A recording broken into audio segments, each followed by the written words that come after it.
Pagi itu 19 Juli 2020, dari ruang ICU sebuah rumah sakit di Jakarta, pagi seolah menepi, melapangkan jalan. Seseorang dengan tubuh ringkih, senyum damai dan wajah teduh, menghembuskan nafas terakhir. Jagat sastra seketika tercekat, isak tangis tertahan, dan mendadak lini masa sosial media dibanjiri dengan puisi-puisi indah. Pagi itu, penyair besar Indonesia, Profesor Sapardi Djoko Damono, berpulang untuk selamanya.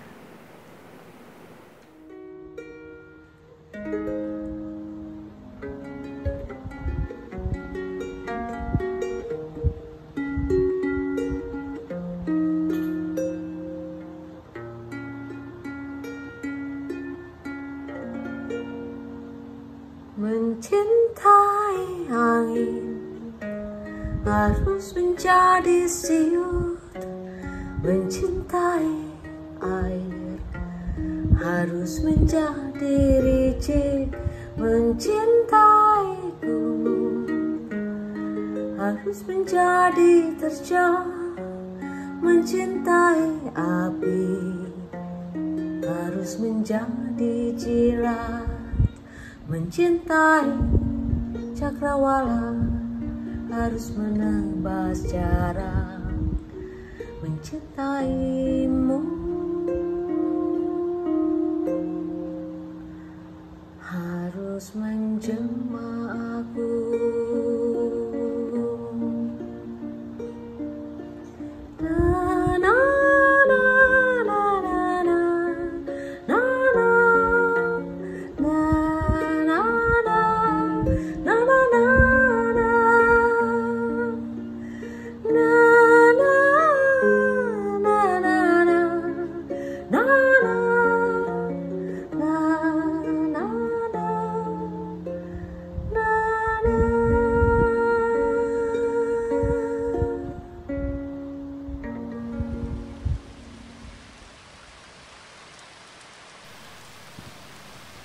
Sajak pertama Sapardi dipublikasi pada tahun 1957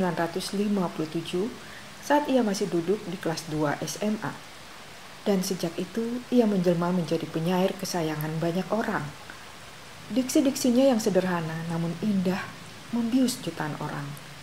Ia adalah penyair dengan sajak-sajak paling banyak dikenal, dihafal, dimusikalisasi, dinyanyikan, dan diplagiasi.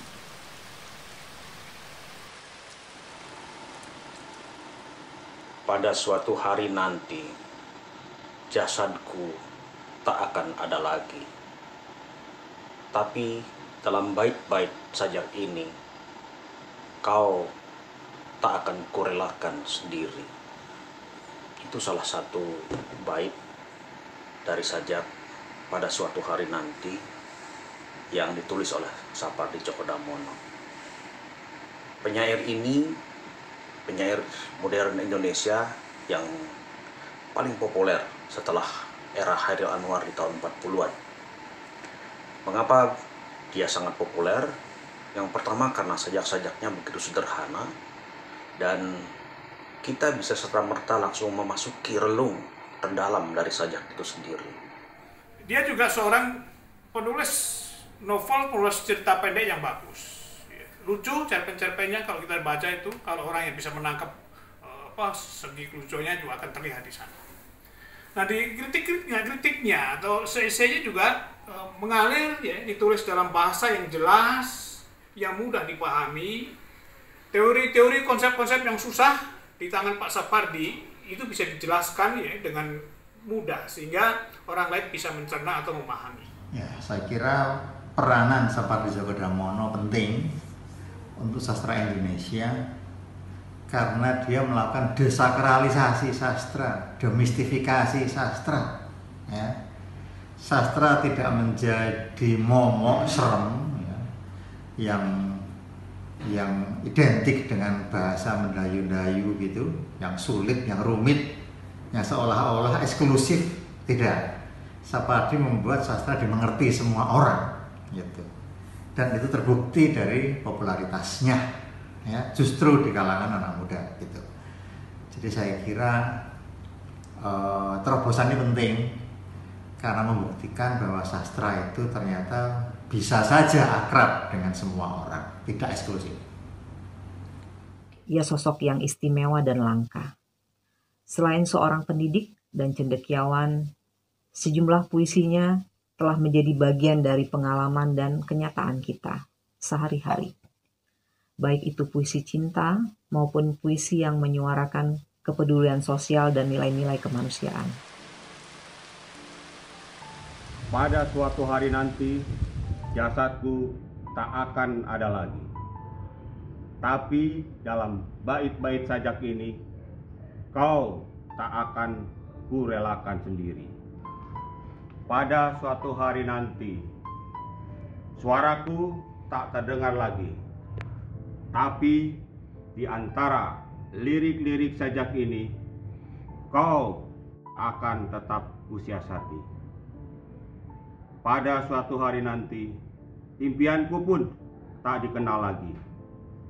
Namun, di sela-sela huruf sajak ini, kau tak akan letih-letihnya mencari. Menghayati puisi-puisi Sapardi Djoko Damono menurut saya adalah salah satu cara untuk belajar seni memperhatikan. Puisi-puisi beliau mencerminkan kejelian, kejernihan dalam menatap, mengamati hal-hal kecil yang terjadi di sekitarnya yang seringkali luput dari perhatian banyak orang. Tapi beliau memperhatikan itu dan bisa menuturkannya dengan bahasa dan kata-kata yang sangat indah. Pak Sapardi merekam pengalaman dan perasaannya sebagai manusia.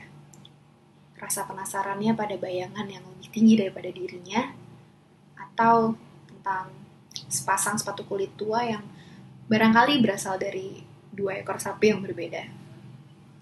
Hal-hal semacam ini tidak hanya bisa ditemui pada karya-karya fiksi beliau, tapi juga pada karya-karya non-fiksi. Buat saya puisi-puisi Pak Sapardi itu punya efek meditatif. Jadi saya belajar lebih mindful, saya belajar untuk lebih hadir pada detik ini, saat ini, menghayati apa yang sedang terjadi di sekitar saya. Dia menggunakan kata-kata sehari-hari, kata-kata yang akrab dengan keseharian kita. Dengan cara itu, Sapardi menyampaikan pesan-pesan kemanusiaan, pesan-pesan humanisme yang begitu kental, dan kita baru menyadarinya setelah kita membaca sajaknya. Dengan cara itulah seharusnya penyair ini dikenang, dengan kesederhanaan, tetapi di balik kesederhanaan itu ada kerja keras, upaya tak kenal lelah untuk menyelami kata demi kata. Sapardi has left Indonesia with a great body of work, with a great body of beautiful words. And at the Ubud Writers and Readers Festival, we are very proud to have honoured him with a Lifetime Achievement Award, because his work is a lifetime achievement, and he will certainly live in the hearts of so many Indonesians. His poetry will certainly live in my heart forever. Terima kasih. Apakah yang kau tangkap dari suara hujan? Dari daun-daun bugenvil basah yang teratur mengetuk jendela? Apakah yang kau tangkap dari bau tanah? Dari ricik air yang turun di selokan? Ia membayangkan hubungan gaib antara tanah dan hujan, membayangkan rahasia daun basah, serta ketukan yang berulang. Tak ada, kecuali bayang-bayangmu sendiri yang di balik pintu memimpikan ketukan itu. Memimpikan sapa pinggir hujan, memimpikan bisik yang membersit dari titik air menggelincir dari daun dekat jendela itu. Atau memimpikan semacam suku kata yang akan mengantarmu tidur. Barangkali sudah terlalu sering ia mendengarnya dan tak lagi mengenalnya. Hujan dalam komposisi 1, Sapardi Djoko Damono, 1969. Sapardi Djoko Damono atau lebih dikenal dengan SDD lahir di Solo pada 20 Maret 1940. Selama 52 tahun berkarya, ia menerbitkan 7 novel, beberapa kumpulan cerpen, sejumlah kajian sastra dan terjemahan, dan tentu saja menerbitkan sejumlah buku puisi. Sebagai sastrawan, Sapardi memiliki banyak dimensi menarik. Sebagai guru besar sastra, ia mengesankan teman sejawat hingga mahasiswanya.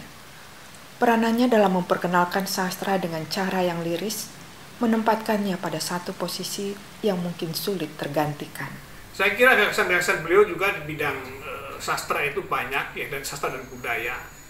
Seorang pemikir yang selalu berusaha untuk menemukan hal-hal yang baru. Ya. Sikapnya sebagai dosen kepada mahasiswa atau sebagai pejabat dekanat kepada karyawan atau sebagai sastrawan senior kepada sastrawan junior kerap ditunjukkan dalam dua sisi yang dalam puisi disebut paradoks. Misalnya, sejauh pengamatan, tidak ada mahasiswa yang tidak diluluskan Sapardi.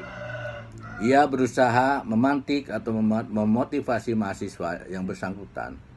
Tetapi jika mahasiswanya itu sendiri yang ngawur, tidak serius, ada sistem yang mengatur hak dan kewajiban. Dalam hal ini, dosen dan mahasiswa terikat oleh sistem itu. Begitulah, ada banyak dimensi Sapardi yang di satu pihak ngayomi dan di pihak lain menjalankan aturan yang berlaku.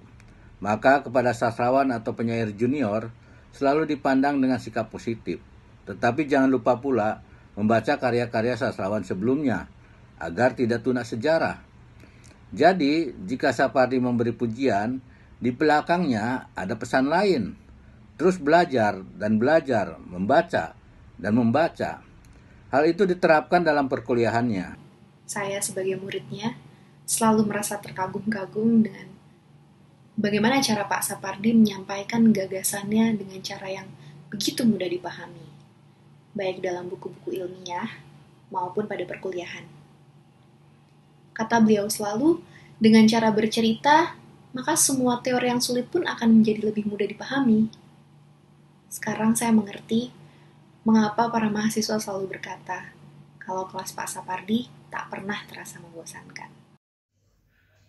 Bagi saya, Sapardi Djoko Damono itu adalah seorang guru yang menyediakan pelajaran terbuka yang siapa saja kalau mau rajin menggali, membaca esai-esainya, puisinya, kritiknya, itu dapat pelajaran banyak banget gitu.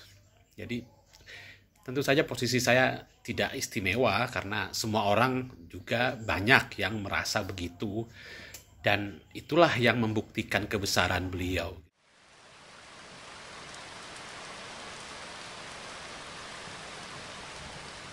Metamorfosis, karya Sapardi Djoko Damono.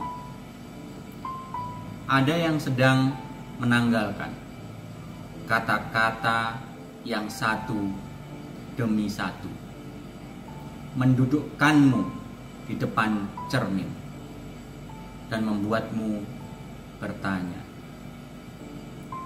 tubuh siapakah gerangan yang kukenakan ini? Ada yang sedang diam-diam menulis riwayat hidupmu, menimbang-nimbang hari lahirmu, mereka-reka sebab-sebab kematianmu. Ada yang sedang diam-diam berubah menjadi dirimu.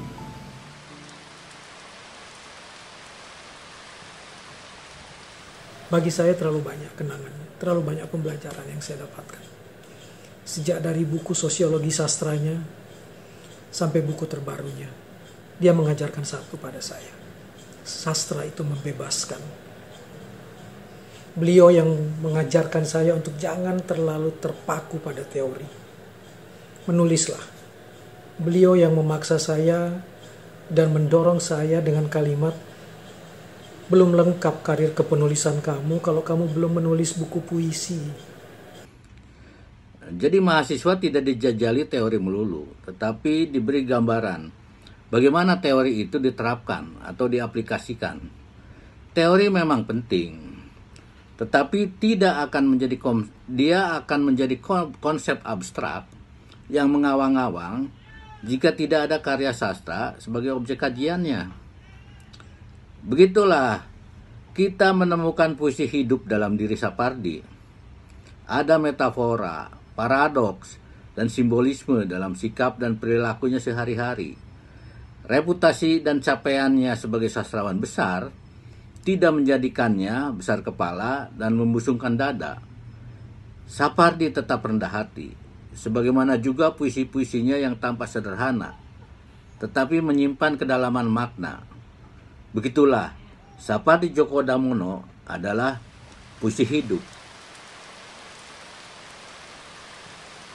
Sajak putih.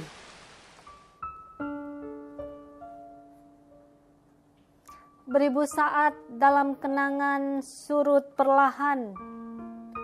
Kita dengarkan bumi menerima tanpa mengaduh, sewaktu detik pun jatuh. Kita dengar bumi yang tua dalam setia, kasih tanpa suara. Sewaktu bayang-bayang kita memanjang, mengabur batas ruang. Kita pun bisu tersekat dalam pesona, sewaktu ia pun memanggil-manggil, sewaktu kata membuat kita begitu terpencil di luar cuaca.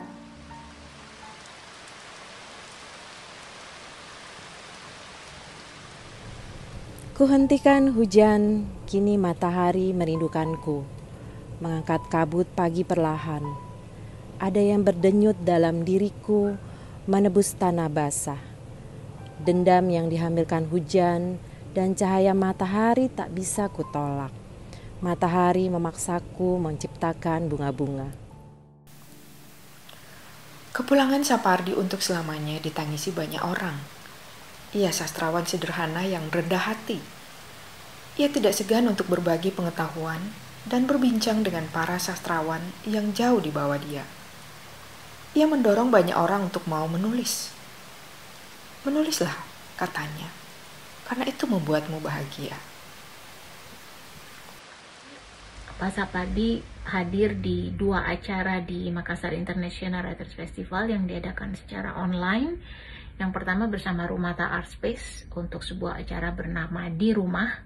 Bapak waktu itu ngobrol tentang mengapa dia begitu produktif justru di tengah pandemi. Dan itu bikin penulis-penulis lain yang jauh lebih muda itu merasa penasaran sekaligus iri gitu ya. Dan yang kedua adalah kami sempat mengundang kembali Pak Sapardi hadir di acara MUF Memory Project. Tanggal 27 Juni itu kita membahas tentang Ali Wahana, manuskrip sajak-sajak Sapardi yang ditulis tangan oleh beliau waktu masih muda sekali ya di tahun-tahun awal kepenyairannya. Jadi manuskrip dari tahun 1958 sampai 1968. Nah, kami bersyukur karena mendapat kepercayaan dan juga diberi kesempatan melakukan pameran manuskrip tersebut di Makassar. Dan beliau adalah orang yang tidak pernah merasa sebagai orang besar. Jadi beliau selalu sangat rendah hati, selalu menempatkan diri setara dengan siapa saja, dan selalu menjelaskan pokok-pokok pikirannya dengan bahasa yang sederhana dan bisa dimengerti oleh semua orang ya. Bagi saya, sihir dari puisi-puisi dan karya-karya Pak Sapardi adalah terletak pada kejernihannya. Sajak tafsir karya Sapardi Djoko Damono. Kau bilang aku buruk. jangan sekali-kali berkhianat kepada sungai, ladang dan batu. Aku selembar daun terakhir yang mencoba bertahan di ranting yang membenci angin. Aku tidak suka membayangkan keindahan kelebat diriku yang memimpikan tanah, tidak mempercayai janji api yang akan menerjemahkanku ke dalam bahasa abu. Tolong tafsirkan aku sebagai daun terakhir, agar suara angin yang menina bobokkan ranting itu padam. Tolong tafsirkan aku sebagai hasrat untuk bisa lebih lama bersamamu. Tolong ciptakan makna bagiku apa saja. Aku selembar daun terakhir yang ingin menyaksikanmu bahagia ketika sore tiba.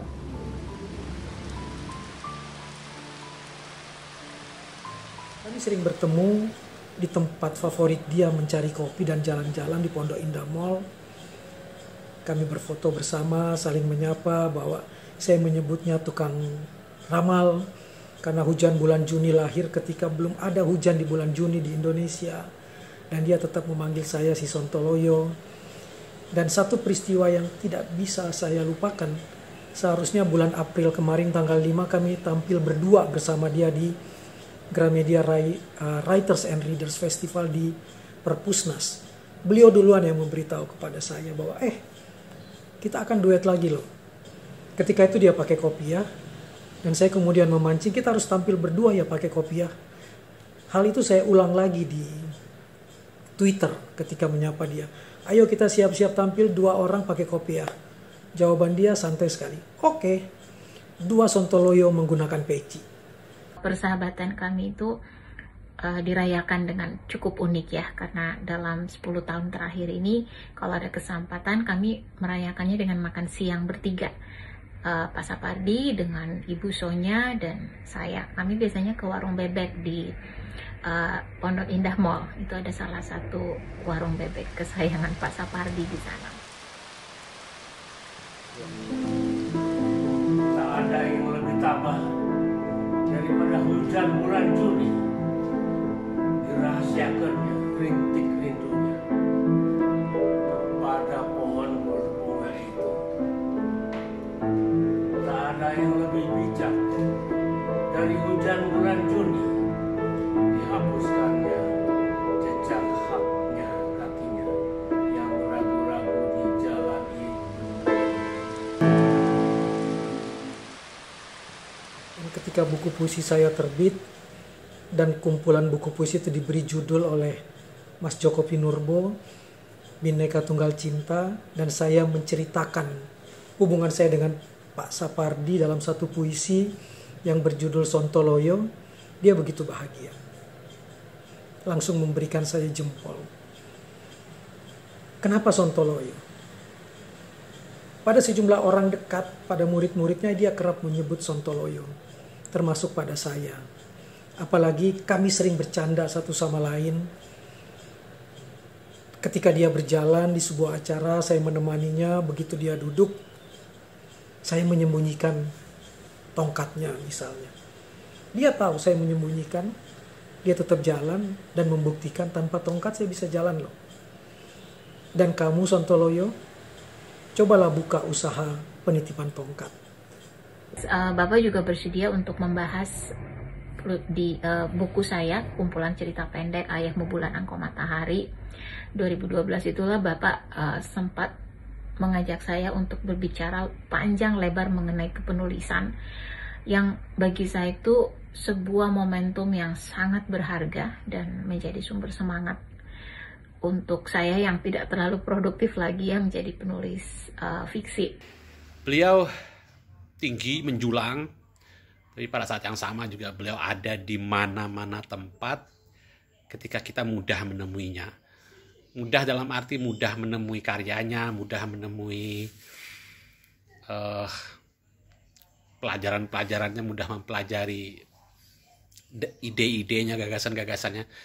Tapi sebenarnya secara fisik, secara pergaulan ya mudah juga.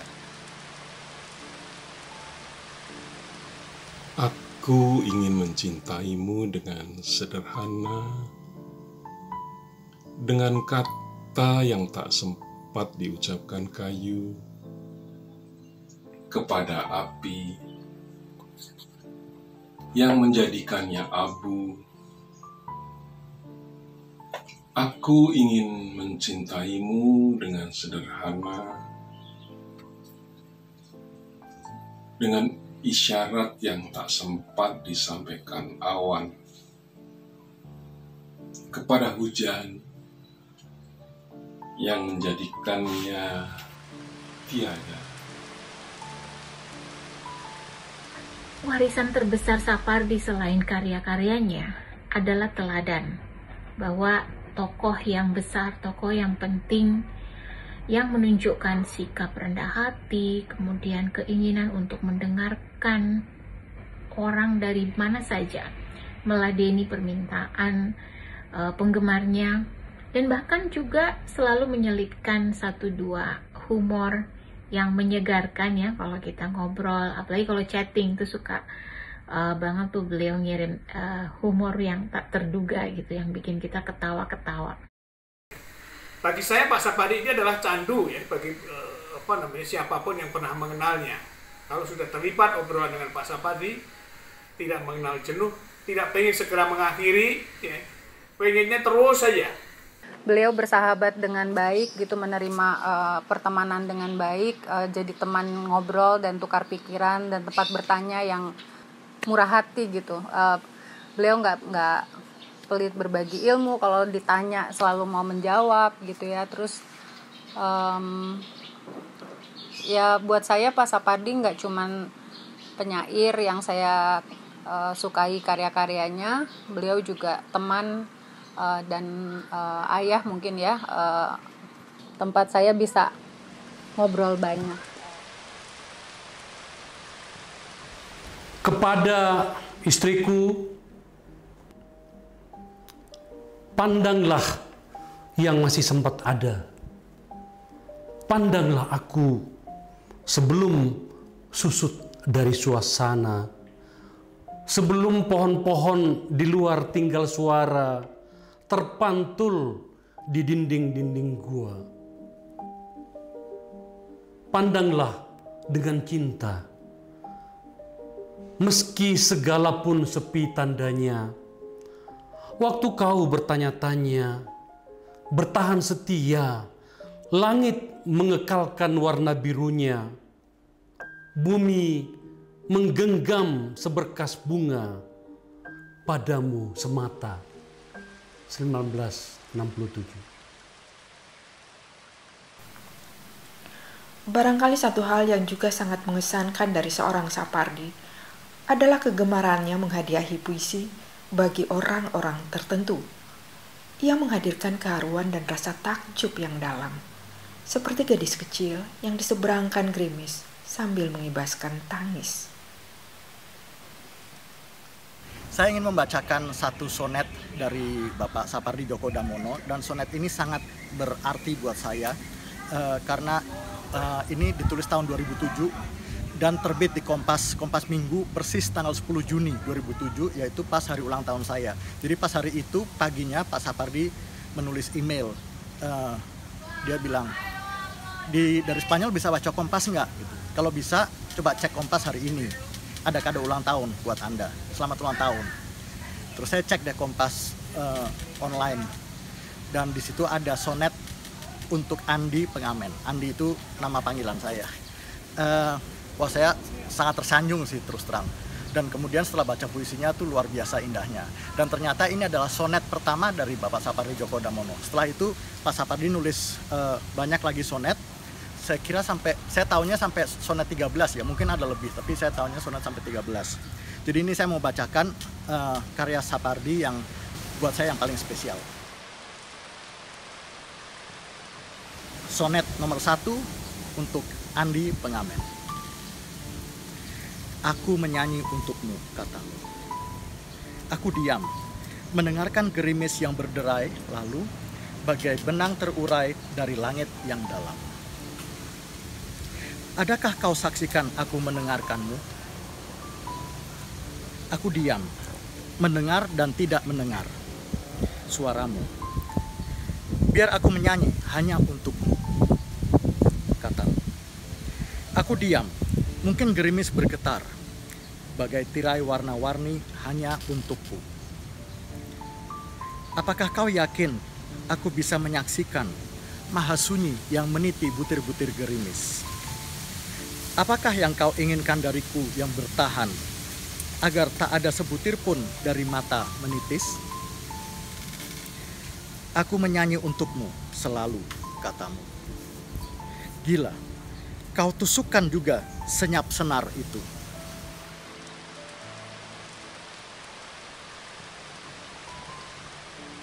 Untuk Indah.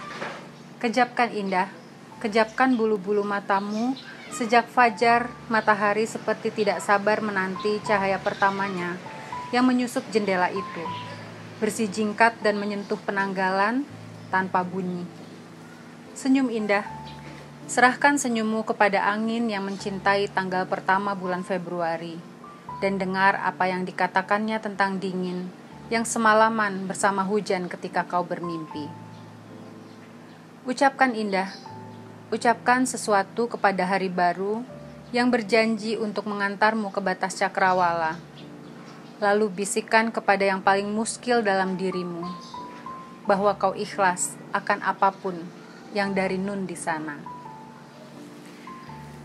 1 Februari 2008, Sapardi Djoko Damono.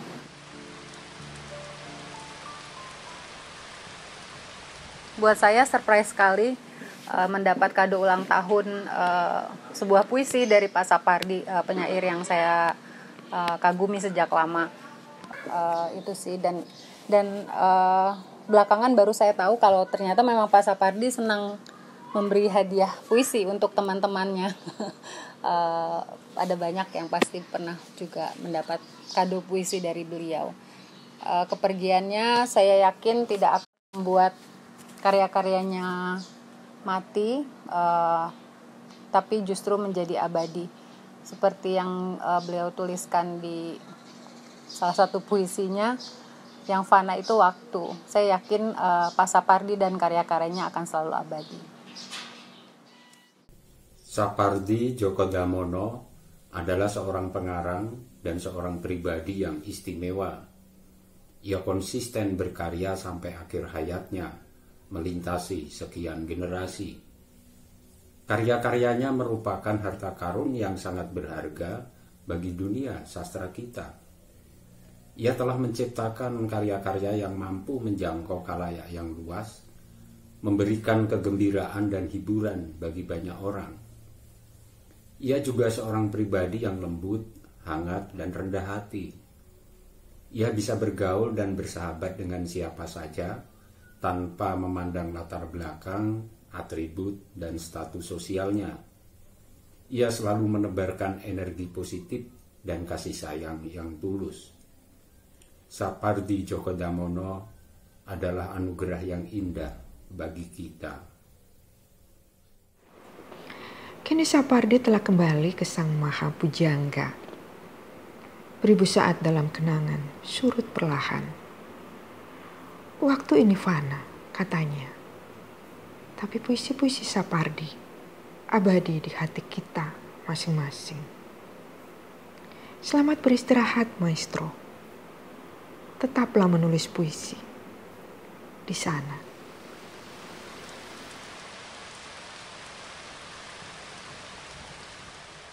Berjalan di belakang jenazah Sapardi Djoko Damono.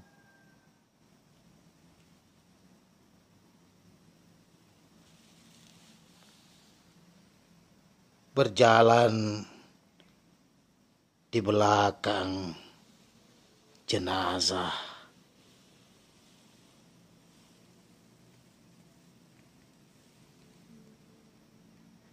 Angin pun reda, jam mengerdip. Tak terduga betapa lekas siang menepi, melapangkan jalan dunia.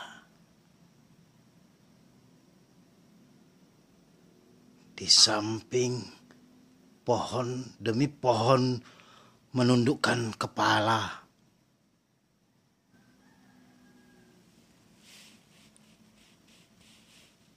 Di atas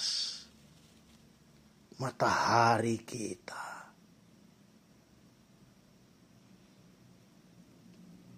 matahari itu juga. Jam mengambang di antaranya.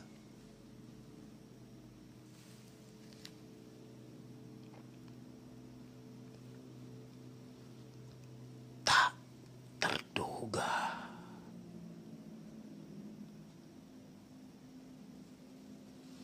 Begitu kosong. Waktu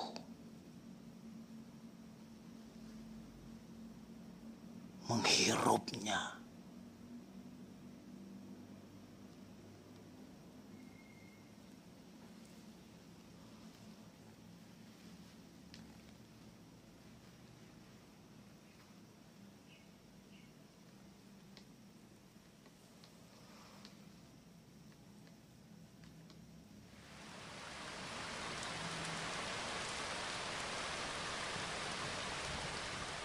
Mencintai angin harus menjadi siut, mencintai air harus menjadi licin, mencintai gunung harus menjadi terjang, mencintai api harus menjadi jirat, mencintai cakrawala.